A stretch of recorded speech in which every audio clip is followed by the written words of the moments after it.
महीने की पंचमी, कौन सी तिथि? पंचमी, चाहे वो शुक्ल पक्ष की हो चाहे वो कृष्ण पक्ष की। श्रावण महीने की पंचमी के दिन शंकर भगवान पर जिस जिस परिवार के व्यक्ति का कांवड़ जल हमने बताया है आपको, जरूरी नहीं है कि डंडा बांधकर 2 कावड़ के जल के लोटे लेकर जाओ, आप अपने हाथ में भी 2 पात्र लेकर जा सकते हैं। पंचमी तिथि के दिन हाथ में 2 लोटे जल के, 2 कलश जल के जब हम शंकर भगवान को चढ़ाते हैं तो ऊपर जो कमंडल होता है शिव जी के ऊपर जलधारी होती है, जिसमें जया, विषहरा, शामली बारी, दौतली और देव, शंकर भगवान की 5 बेटियां जिसमें विराजमान होती हैं। जब हम जल समर्पित करते हैं, हमारे पीढ़ी में, परिवार में अगर कोई अधोगति में मर गया होता है, कुंवारी अवस्था में चले गया होता है, गर्भ में मर गया होता है, गर्भ के बाहर निकल कर भी अगर कुंवारी अवस्था में चले गया होता है, तो श्रावण महीने की दोनों पंचमी पर परिवार का अगर कोई एक व्यक्ति भी जल चढ़ा देता है शंकर भगवान पर, तो सर्प की योनि में नहीं पड़ता, जीव मुक्त हो जाता, प्रेत योनि में सर्प की योनि से मुक्त हो जाता।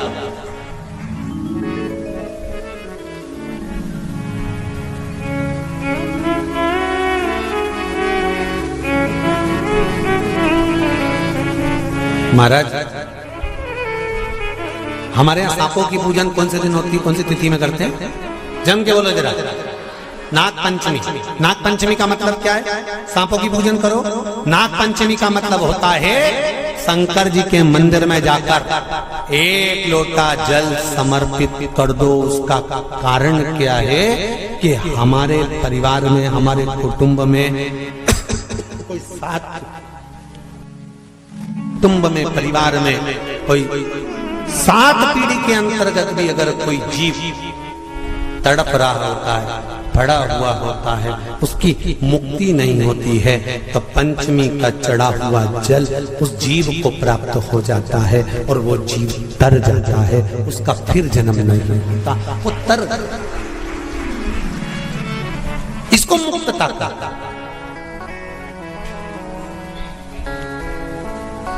इसको मोक्षता का।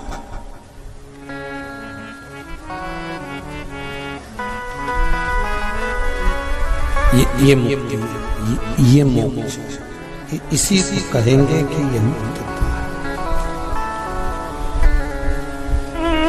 महाराज,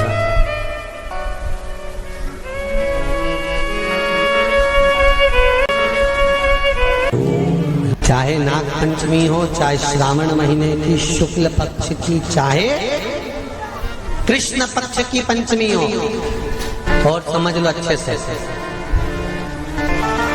श्रावण महीने की पंचमी के दिन देवाधिदेव महादेव पर चढ़ाई गई शमी पत्र आस्तिक मुनि का नाम लेकर, कौन से मुनि? आस्तिक मुनि का नाम लेकर शमी पत्र को वापस उठाकर उसको अपने दरवाजे की चौखट पर कहीं पर भी या द्वार पर कहीं पर भी एक ओर रख देने पर घर के अंदर, बगीचे के अंदर सर्प प्रवेश नहीं करता। ध्यान रखिए,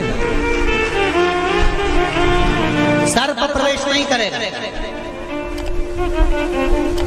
शमी पत्र समर्पित करने पर, उस शमी पत्र को आस्तिक मुनि का स्मरण करने, कौन से मुनि हैं? आस्तिक मुनि का स्मरण करने पर भीतर घर के अंदर बगीचे में सर्प भी प्रवेश नहीं। उस शमी पत्र में जया, विषहरा, शामली वारी, दौतली और देव, ये 5 कन्याओं का भाव प्रकट हो जाता है और वो कन्याएं हमारे घर के द्वार की रक्षा करती हैं। तुम्हारे घर की बहन बेटी क्या करती है? तुम्हारे घर की बहन बेटियां क्या करती हैं? घर में बहन बेटी आती हैं तो बद्दुआ देकर नहीं जाती। घर में कन्याएं रहती हैं, बद्दुआ नहीं देती। घर की बेटियां जब दरवाजा छोड़कर शादी कर वाले दिन, विदाई के दिन अगर जाती भी हैं तो बेटियां हाथ में धान भरकर फेंक कर जाती हैं कि मेरा मायका खूब फले फूले आगे बढ़े। छापे लगाकर चली जाती हैं कि हमने हमारी जीवन की सारी दौलत, जीवन का सारा सुख अपने मायके में दे दिया है। वो बेटियां तो जया, विषहरा, शामली बारी, दौतली, देव, ये उस घर में निवास करती हैं जिससे पंचमी, कौन सी तिथि? पंचमी, चाहे वो शुक्ल पक्ष की हो चाहे वो कृष्ण पक्ष की। शिव महापुराण की कथा कहती है, आपको सुख अनुभव हो जाए।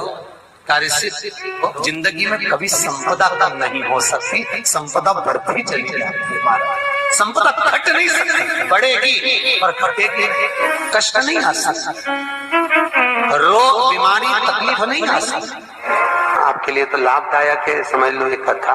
शास्त्र कहता है कि जिसके घर में संपदा की कमी हो, पैसा आ ही नहीं रहा हो, सब दूर उलझ गया हो, बहुत टेंशन चल रहा हो, पंचमी तिथि के दिन गन्ने का रस, गन्ने का रस जानते हो? ईख का रस, गन्ने का रस तुलसी जी के क्यारे में हाथ में लेकर 7 बार अपना नाम और गोत्र बोलकर छोड़ दो। जिंदगी में 3 साल में तो करोड़पति बनकर बैठ जाओगे, कभी लक्ष्मी की कमी नहीं आ सकती। तैयारी में बैठे रहोगे कि फिर पंचमी तिथि आए।